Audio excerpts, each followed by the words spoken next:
most of Nigerian budgets are usually projected at the international oil price, and then the production barrels per day in the country. And where there is a potential change in the international market, it has a lot of effect on the Nigerian revenue. And if a government plans expenditure based on a certain price, for instance, and it eventually changes by international dynamics, it will certainly affect the plan of Nigeria. You know, we operate more or less a mono economy where total financing of budgets are projected at oil and the oil revenues of the country. So to go and answer the question like it is good or it is bad for increase of the budgetary provisions, I would not be categorical to say it's good or bad, because I am not in the government. I don't know what informs the changes in the figures. But I think we must have confidence in our government. We elected them and gave them the mandate to drive our processes. So if they come up with a position, we should be able to give them the benefit of doubt. However, we also have to, process. We have the National Assembly who represents our interests as the masses. Our senators are there. We should look at a possible way of getting feedbacks from them. I will be more concerned about the major economic drives of the Tinubu-led government. We said we are removing fuel subsidy in the first, or in fact, the first year of the government. And you know that is a major economic policy. And Nigerians have been patient for a while. We should rather look at the effects. Are we making progress? Are we not making progress? Rather than discussing about budget, which is a mere plan of the government, Okay. Thank you for your analysis all around. Definitely, we are going to get to other aspects and policies the government of this day has been making, which since you've already started with it, let's get into these policies. We've had the removal of subsidy, like you said. We've had tariff hikes. We've had the most recent of which we have the telcos planning to increase their tariff by 50%, and NLC and other bodies have been kicking against it. We also have the most recent of the tolls that was supposed to take effect, that will soon take effect in Abuja, and people are also talking about it. So we have lots of policies, or we say we have some policies that have been made by this government that is not sitting well with Nigerians. Do you think these policies have a way of that Nigerians are going to gain from it? Or should we be patient, like the president has been saying? We should be patient, that there's a light at the end of the tunnel. Well, as an individual, I believe that governance and policies are things that do not take a day to yield results. It takes a little bit of time. In economics, they call it the lag period. And the lag period is also not forever. I have looked at these policies of Tinubu-led administration, and I see them reflecting more of the Harvard economics. We don't, as a country yet, we are yet to get to that pure capitalist economy where profit is the absolute driver of such economy. I am seeing more of a pure capitalist arrangement in the economic drive of the country where profit is absolute, and anything less of it is insignificant. And then that is not right for a developing country like Nigeria. It is not right for a country that the infrastructure level is still at deficit, So I will not join in the call for increase in tariffs for basic consumable goods. I will not also join in adding my voice per se to the some of the capitalist-oriented policies of the government. I support subsidy removal. My question is the excess revenue that is derived from the subsidy removal. How is it managed to the benefit of the people?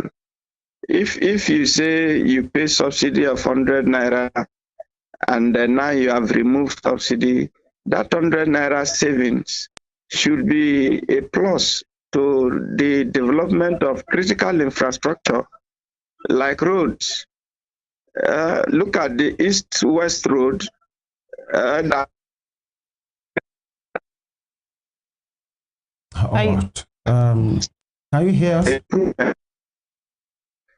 All right. Governors go to FAC and then JAC, and they come to their various states. How have the improved revenue helped in the drive of their infrastructure?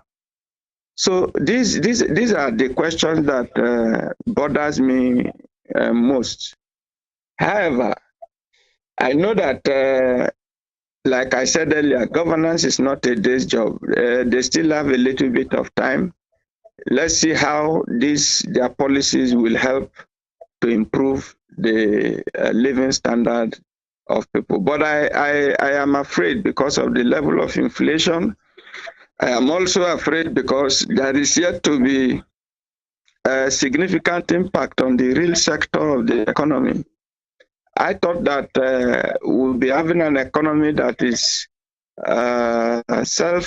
self-reliant, not necessarily relying on oil and oil revenue alone, like the recent development in the global dynamics that has also affected the projections of the 2025 budgets. So we need to use the excess revenue to channel into other sectors that are productive. The real sector, like I said. How many of the governors of these South states have identified a particular area of comparative advantage and they are investing in it? Look at Bayelsa State, for instance. The power situation here is very bad. And as it is in Bayelsa, I'm sure there is no much different in Rivers and, of course, Delta and Do. So what is the actual impact of subsidy removal? It means that it creates more money for the political class and they shift the burden on the ordinary Nigerians, which is not a good one. So we need to have a model that will balance this capitalist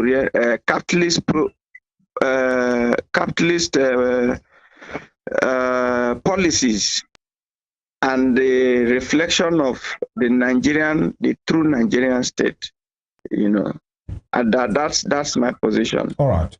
Very quickly, let's put all of these into perspective, because for economists like yourself, professionals, they make explanations, some for, some not, against.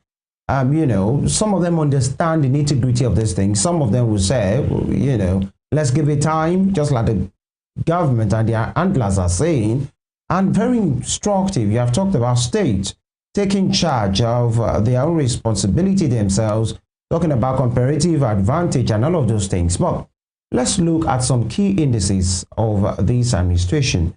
The floating of the naira, There's subsidy removal, even though some persons will say in a kind of way, subsidy payment has not really been abated. It's still, being done in another form. And some of the things that the interest rate as well, manufacturers, business owners will tell you is not helping. The situation of power in the nation quite abysmal. We had almost 12 to 13 grid collapses in 2024. Now, all of these, they are indicators, but the indices, the policies rolled out, but now we are hearing that people might have to pay more in electricity tariff, irrespective of either you're on band A, band B, or whatever band that you are.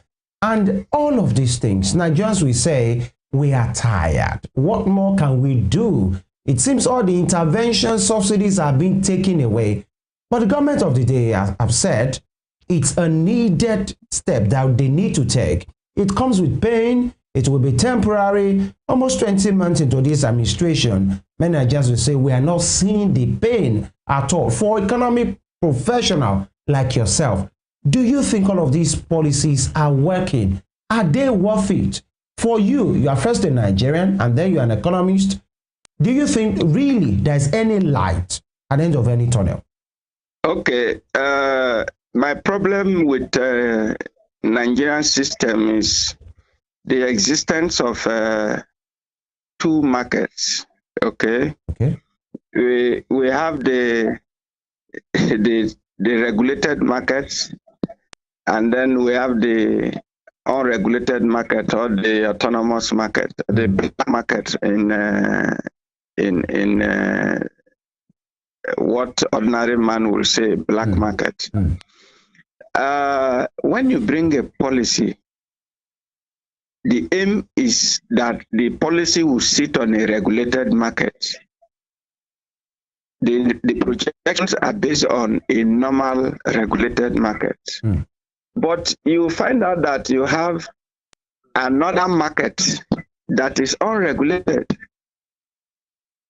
For instance, we are talking about the fluctuation of the naira. Right. The essence of it is to harmonize the interest rate and also the exchange rate, so to speak. The dollar naira parity and all of that can be seen and have or gotten in at a regulated price. Now you find out that the regulators, which are supposed to be the CBN and the commercial banks, will now have this dollar with someone that is an individual in Bayelsa, for instance, in Swale market. One Hausa guy who is a Biridi change will have the dollar, and if you go to the bank, for instance, my bank will not have dollar for me. If they say that the price in the regulated market is 1,550 naira, you go to the bank, you will not have dollar. And when you go to Aritalin market, where you have the Biridi change guys, they have dollar. Mr. Frederick, sir, is that not what this flotation thing is supposed to address? So yes, that is what I'm saying. The flotation thing is supposed to address that. But you see, the unregulated market is operating side by side with the regulated market. And that is where the problem lies. So the policies are struggling to survive. And that is why you see that most of this economic policy, as an economist, I used to turn down appearances on national televisions and programs like this because it appears that we are making caricature of ourselves. The governor of a CBN is an economist. The minister of finance is an economist.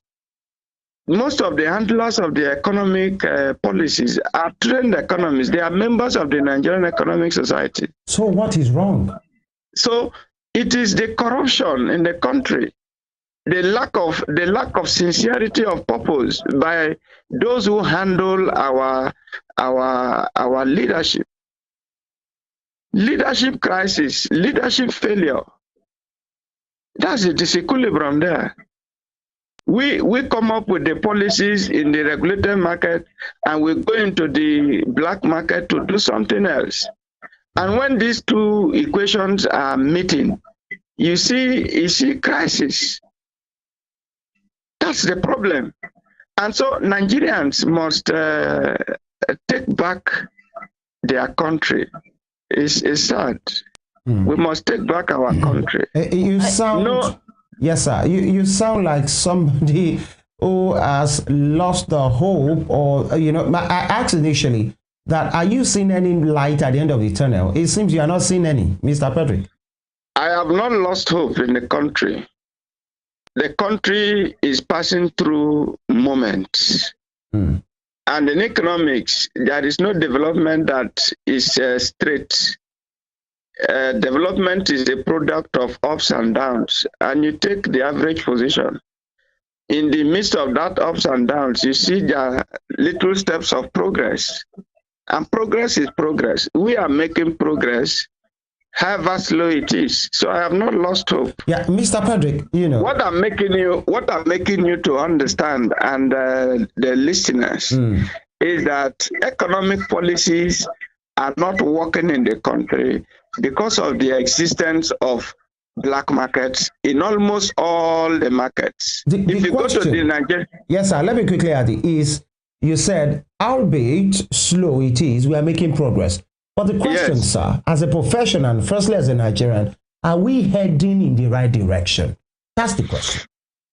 We are looking at optimality, minimum cost, maximum benefits.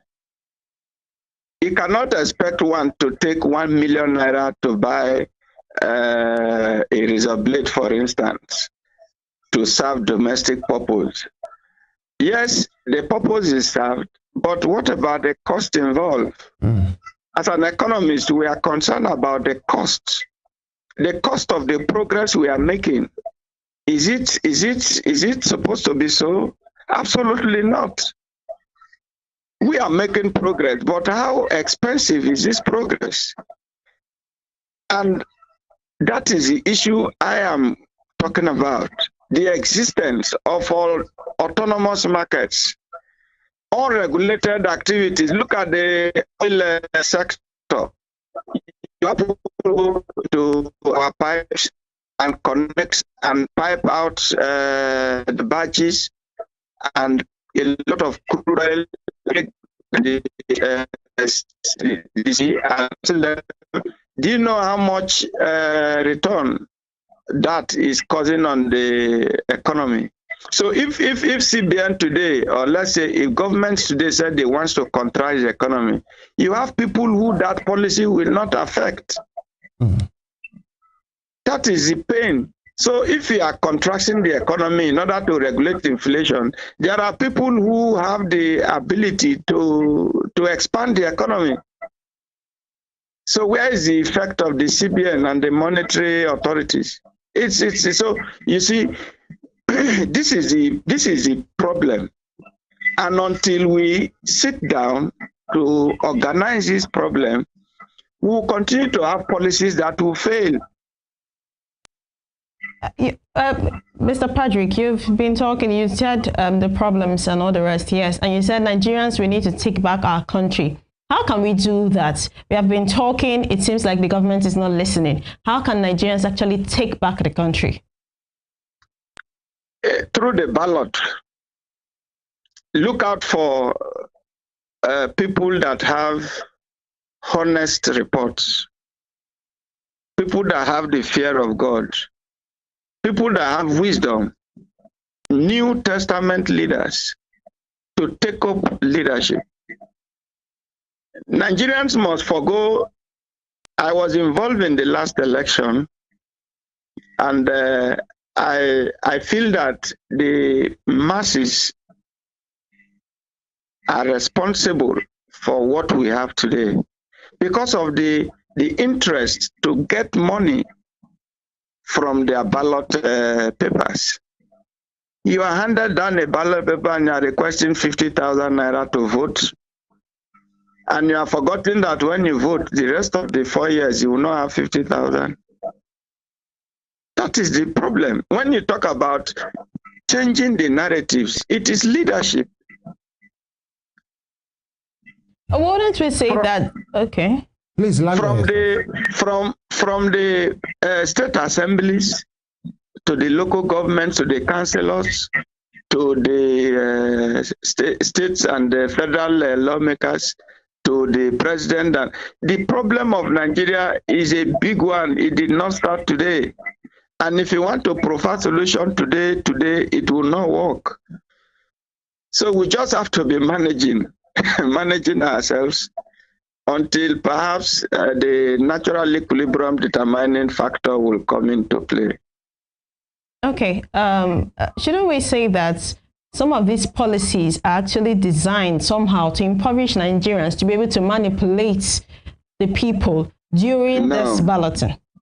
No policy is deliberately designed to impoverish Nigerians. Nigerians would differ with that because some of these policies reeled out recently. It is Nigerians that patronize black market above regulated market. Well, and that is the pain. But like you said earlier, you said some, like your bank, you said you go to the bank, you're not able to get dollar, and you go to the black market to these people by the roadside, and you're able to get it. How is that the fault of Nigerians now? So Nigerians who go to the bank and couldn't find dollar, did they make any protests? They simply left there and go to the Bureau de Change guy on the streets, and they get their dollar and they have their way and they go. Rotimi Amechi in about 2 weeks ago said that Nigerians are too comfortable with pain. Everything will manage. I was in Glory Rain the other day. They are saying that it is well with us, and we say amen. You go to the street, you build churches everywhere, and there are no industries, and we are okay. We go to church. Churches, the issues, one way. There's that conversation. Let me just ask you, sir. Some have said the emergence, building of mega structures by religious bodies and all of these things. Some will say, yeah, it provides jobs for some persons, but then it's not a substitute for industry, that the two can coexist, and the people who are supposed to do that are not doing that. Why blame the religious bodies? No. I am not blaming the religious body. I will not even blame them. I am just discussing the attitude. What's his name? I think W. Rostow, in his definition about development, he said attitudinal change. You cannot discuss development in respect of skyscrapers, good roads, and infrastructure alone.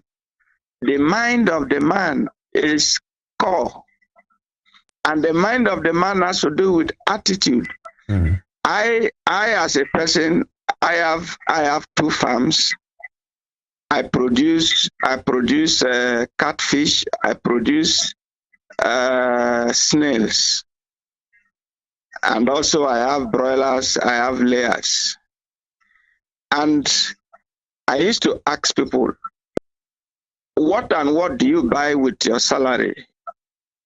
Minimum wage, 70,000. You are not a farmer. How do you survive with it? But growing up, every family have or own a farm.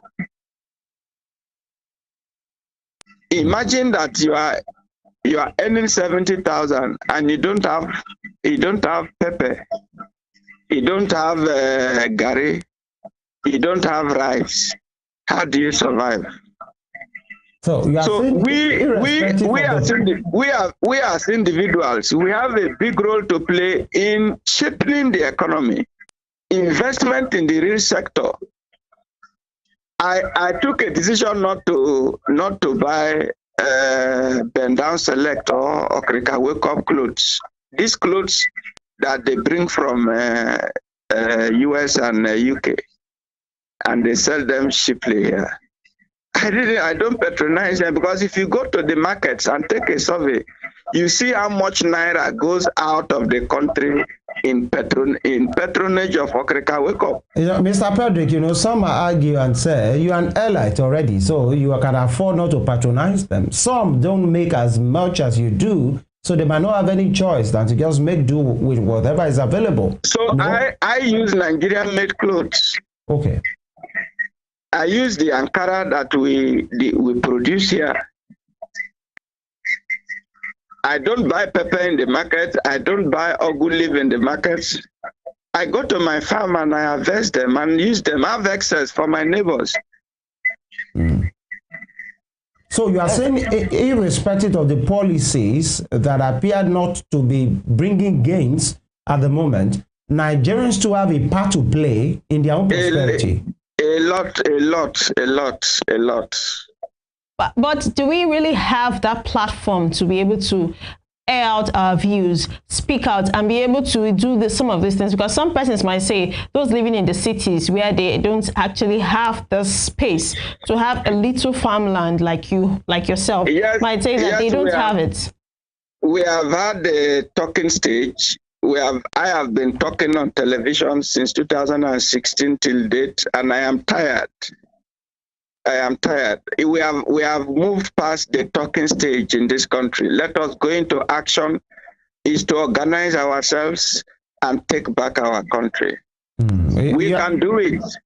You have used this word repeatedly, taking back our country, and you know, some will say that in a way was done by protest and all of those things at some point, and the government and the handlers say, oh, these are the people who wanted to topple the government, who wanted to hijack, and they are sponsored by opposition parties. You know how it goes in Nigeria. But then that's not even our focus this morning, because we are talking economy.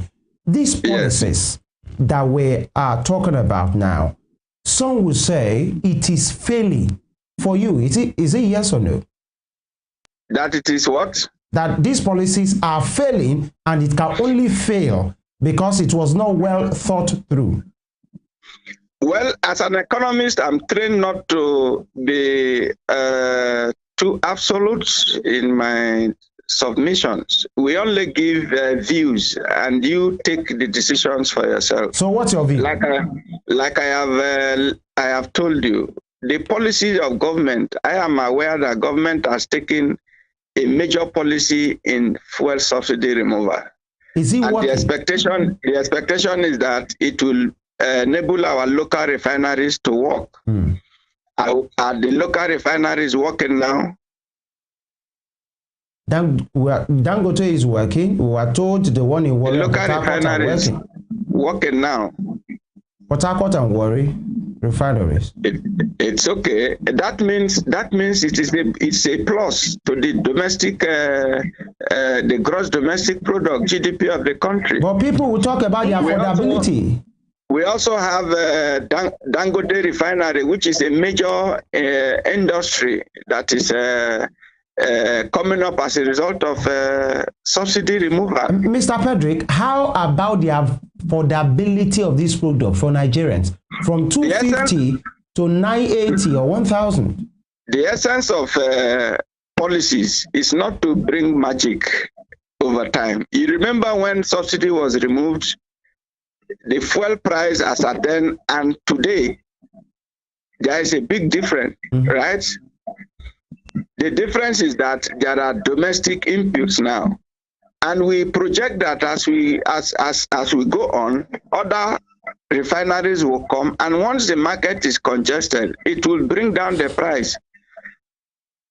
But that seems not to be happening, because the reduction we've been having are negligible, from 1,000 naira to 980 to 970, 930, back to 980. These are not the kind of reductions that Nigerians are expecting. They're expecting to be around maybe 500, 600, at least. Remember, I told you that progress is progress, however slow it is. Okay. And also that development is not achieved a day. Subsidy has been in the country for a long time, and the removal of fuel subsidy will also take some time for the benefits, full benefits to come on stream. And you are seeing some lights of benefits, from 2,000 naira. I have bought fuel at 2,300 per liter. And today I am buying at 999 naira or thereabout. That's a big difference. And I hope that in the nearest future I can buy it at 600 naira or 500 and even further down, Mr. Frederick, quickly, let's talk about some other indices of the economy. Inflation is almost at an all-time high. Actually, correct me if I'm wrong, at 38% or thereabout. Food inflation is more than that.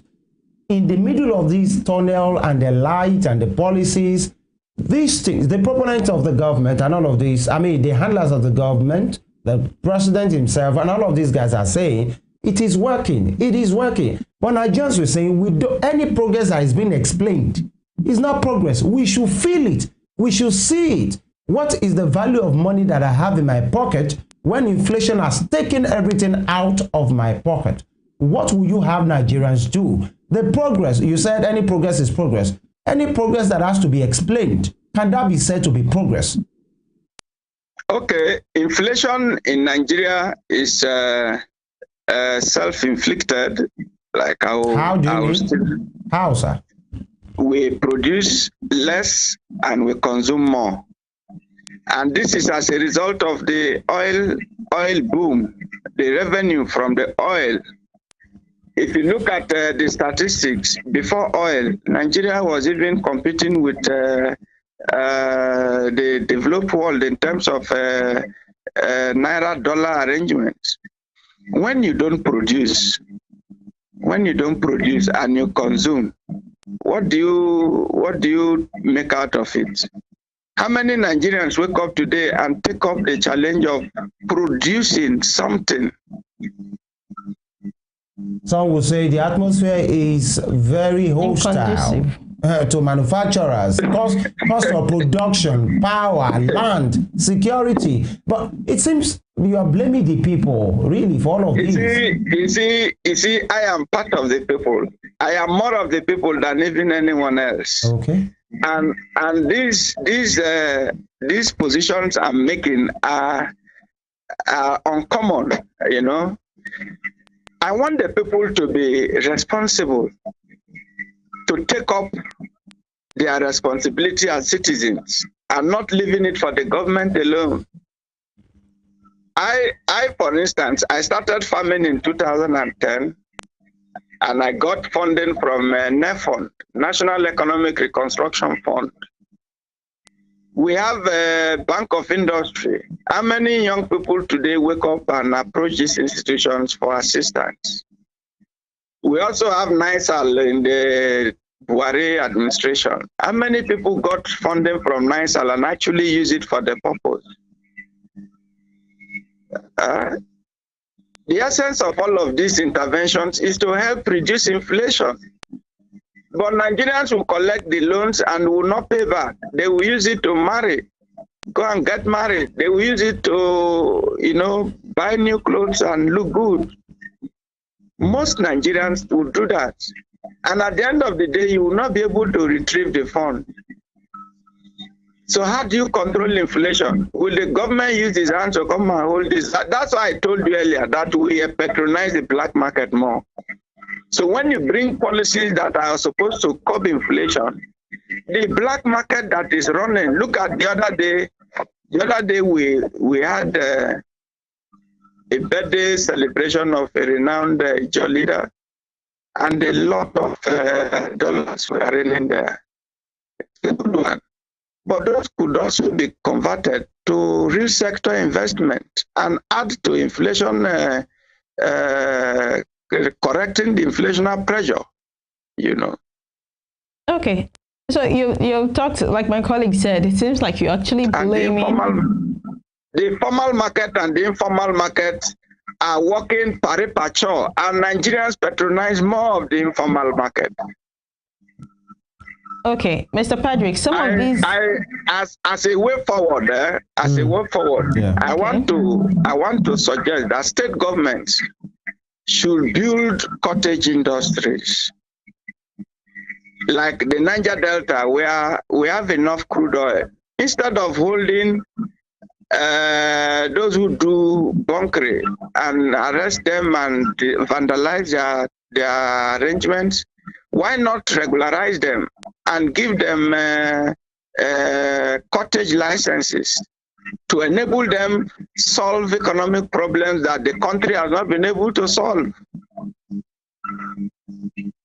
All right. Okay. We are looking about power generation from megawatts in a large scale. Why not give state governments and individuals license to begin to build power farms? I think the power sector has been deregulated, actually. So and they're any working on serious entity should be part of it. And how far as the governors of the states take advantage of that? Well, that's what their people should be asking them, and duly so. And those are the questions we are asking, and that is why individuals must not be in their houses and complaining. You talked about comparative analysis earlier. You talk about Bielsa. As many persons say, there is enough hydro elements that Bielsa, all of those coastal states should use. But the question is, if they are not doing that, or they are not seeing it that way, it seems the people are helpless. You don't believe so? The people are helpless, yes, but there are channels that we can use to get these points passed across to leaders. Like what channel, sir? What you are doing is one of it. Yeah. What we are doing is part of government is listening. Mm-hmm. Also, community leaders. Every community has a chief.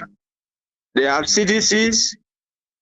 What are the chiefs and the CDCs doing to organize themselves to, write communiques and bring ideas to the government? You have a lot of chiefs in the community and you don't have them taking responsibility. Okay. Everybody is looking up to government like government is one big elephant. Mr. Patrick. Yes, sir. Okay. You've talked a lot about the people. I would like to bring in this fact of security.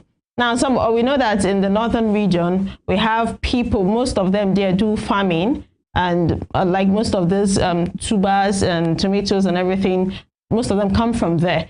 And they've been having insecurity challenges. Is this also on the people? Well, I would not put it on the people entirely. But I also hope that the communities where people live more have local vigilantes. I am from a community and I know my farmlands and the farmlands of other family members around. If we are going to farm, for instance, and we have a challenge, we report back to the community leadership. The community leadership should have a local way of addressing it. Leadership is shame. While we look up to the governor or the president, we should also look up to the family head as a father. All right. Quickly, before we round it off, I'll bring you back to the budget proposal. Although it has been increased, there is proposal to increase it. But before, when it was 49.74 trillion naira, it's still at the works at the National Assembly, by the way. Some of the key assumptions there, the oil benchmark was set at $75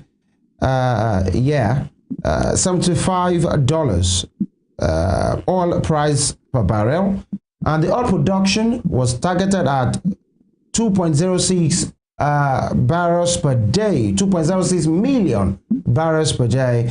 Exchange rate was put at 1,500 naira per dollar, And of course, the targeted inflation for this year, by the end of the year, should be 15%, and the GDP growth rate set at 4.60%. Do you, I know you're an economist and you have told us how you work, but some will say, isn't this overambitious? 1,500 naira per dollar, 2.06 million barrels per day, when we are doing less than 1.6 at the moment. Your take on these key assumptions? Well, I agree with those who may say that the budget is overambitious, but I also believe that leadership is about belief. And once you believe on a thing and you set targets, you can work towards it. Like I said, budget is not fixated. A budget is flexible, a flexible document. You can achieve it, you cannot achieve it. Importantly, it is a target you have set for yourself.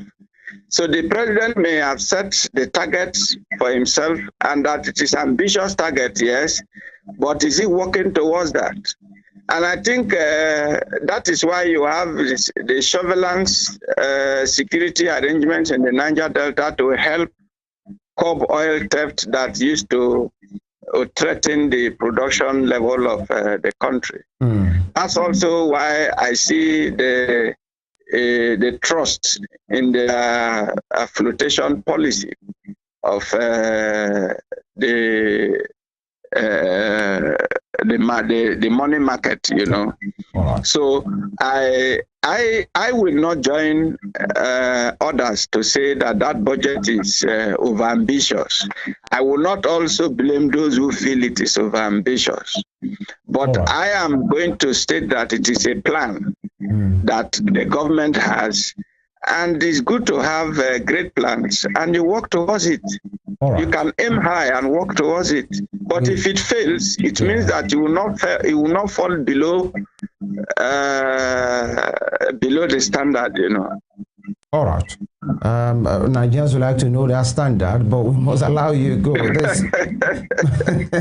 Because I will have to ask you what should be the standard that you're talking about. But your parting shot this morning, and this I'm not, because in some of your submissions earlier, one might think, oh, you are being diplomatic because you are not being categorical.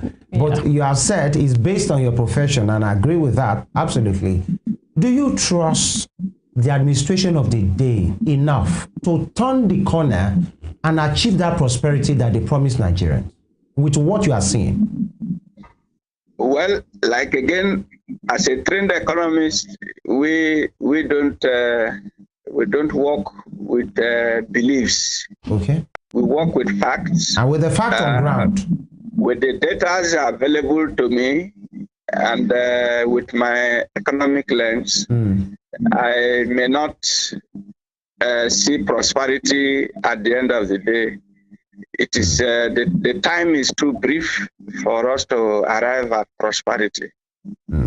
Interesting. Patrick Eluan, he is a development economist and a member Nigeria Economic Society. Thank you for bearing your mind on the subject of discussion this morning. Thank you. I'm grateful. Yeah, most grateful for that. That would be his money. Today. I like his perspective. Right. And that's why it's interesting. You know what they talk about? Everybody having the opinion, everybody having their say. Yeah. And avalanche of opinion, yes, and perspective makes it better. Yeah, actually. And well, he brought the professional aspect to it, and like you said, his profession. Now, some Nigerians, like you said, will say he's just being diplomatic because he was just staying on the fence. He didn't want to. It is angle, the professional angle. Yeah, and so it's valid. But something that I took personally for myself is saying that Nigerians should take back their country, and he talked about certain things that we should delve into as Nigerians, not relying solely, not relying solely on the fact that you're earning.